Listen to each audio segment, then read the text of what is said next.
उत्तर प्रदेश में ही नहीं, पूरे देश में जो अनुसूचित जाति और जनजाति के लोग हैं, उनकी स्थिति काफ़ी बड़ी दयनीय रही है। हर क्षेत्र में आज भी हमें ये पिछड़े हुए नज़र आते हैं। इसका सबसे बड़ा कारण ये है कि आज़ादी के बाद जितनी भी सरकारें बनी हैं, चाहे वो केंद्र में बनी हो या प्रदेश में बनी हो, हमारी पार्टी की सरकार को छोड़कर पूरब में जितनी भी सरकारें बनी हैं, तो उन सरकारों ने दलित शोषित समाज के लिए कानून कायदे तो बनाए, विभिन्न पहलुओं को ध्यान में रखकर, लेकिन उन कानून कायदों पर अमल नहीं किया गया। जैसे डॉक्टर अंबेडकर ग्राम विकास योजना बनाई गई 1990 और 91 में, और 1990 से लेकर 1995 तक ये 5 साल का वर्ष हो जाता है, तो उत्तर प्रदेश में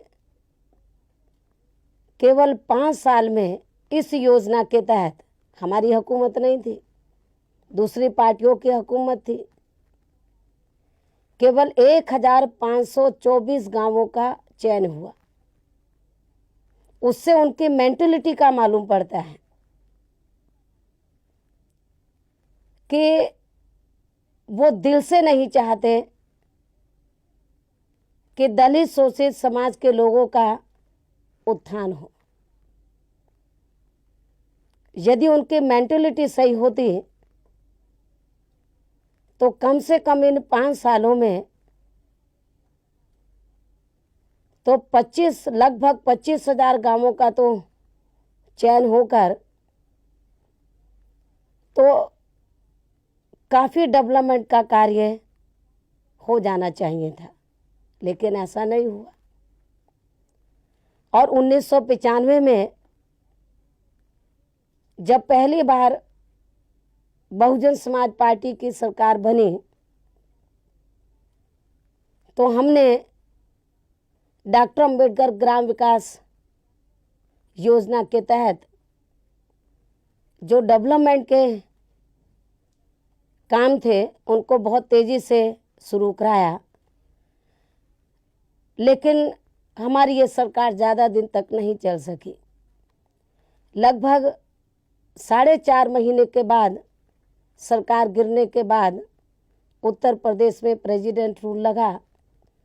और प्रेसिडेंट रूल में ये सभी डेवलपमेंट के कार्य रुक गए। लेकिन जब दोबारा से उत्तर प्रदेश में हमारी सरकार बनी 21 मार्च 1997 को, तो हमारी सरकार ने ये तहिया किया, ये फैसला लिया कि पूर्व की सरकारों ने तो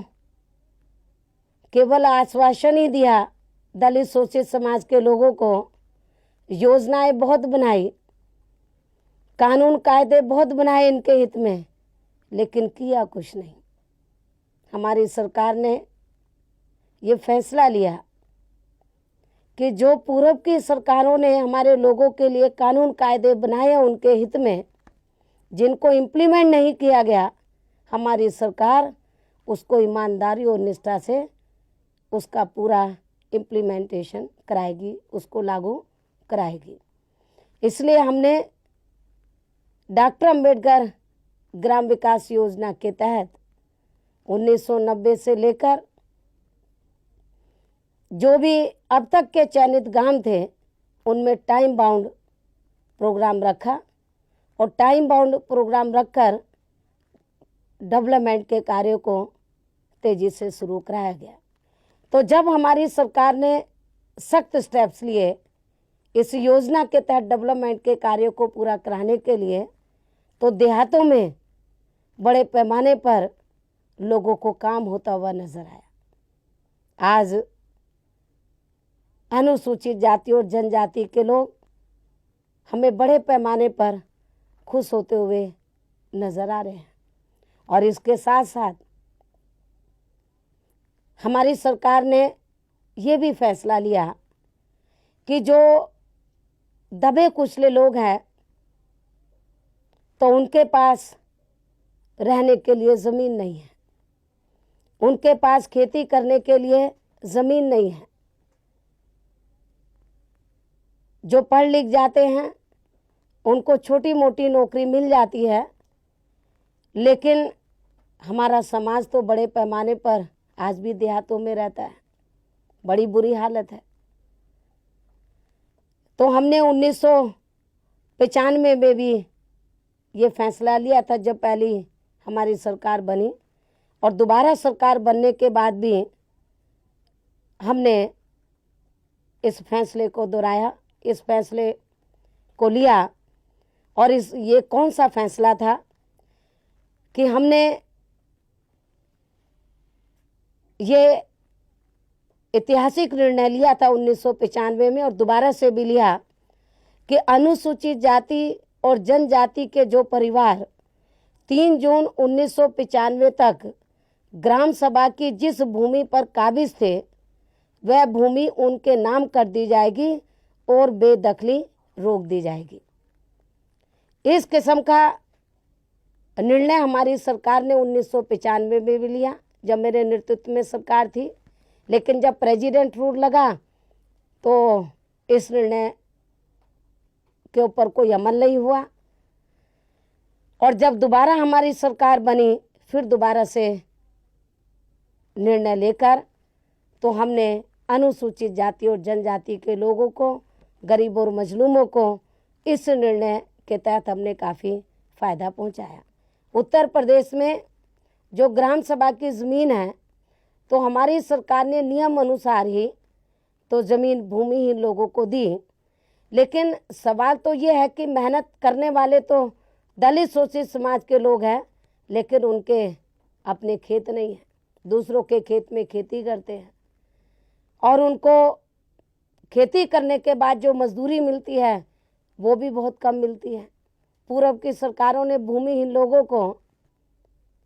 खेती करने के लिए पट्टे तो काट दिए, तो कागज पर तो पट्टे लिख दिए, लेकिन उस पर कब्जा नहीं दिलाया। कब्जा दबंगों का बना रहा, कब्जा दूसरे लोगों का बना रहा। तो उससे साफ जाहिर होता है कि जब दलित शोषित समाज के लोग अपने हक और हकूकों के लिए चिल्लाते हैं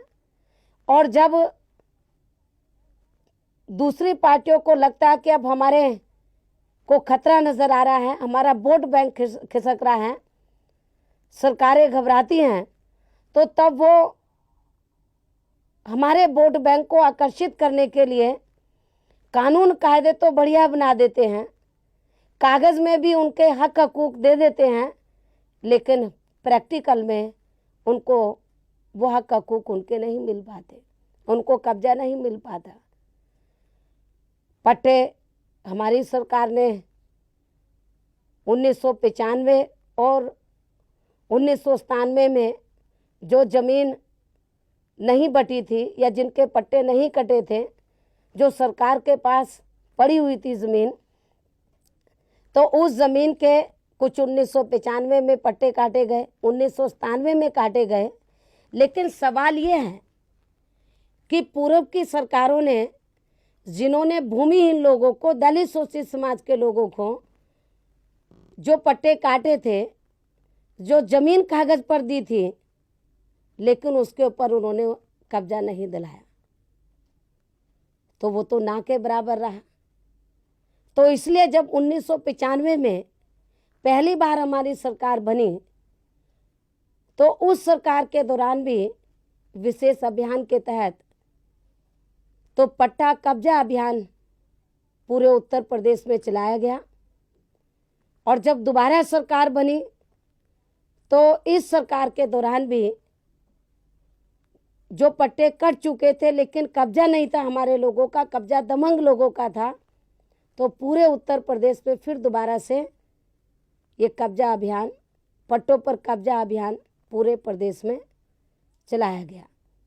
और इस अभियान के तहत हमारी सरकार ने ये निर्देश दिए कि पहले आप ये वेरीफाई करें कि कितने पट्टे कट चुके हैं लेकिन कब्जा दूसरे लोगों का है।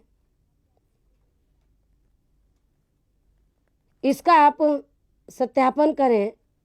इसकी जांच पड़ताल करें, और कितनी ज़मीन उत्तर प्रदेश के हर जिले में कितनी ऐसी ज़मीन अभी और पड़ी है कि हम भूमिहीन लोगों को और पट्टे काट सकते हैं। ये पहला मौका हमारे लोगों को मिला कि जब 1995 और 1997 में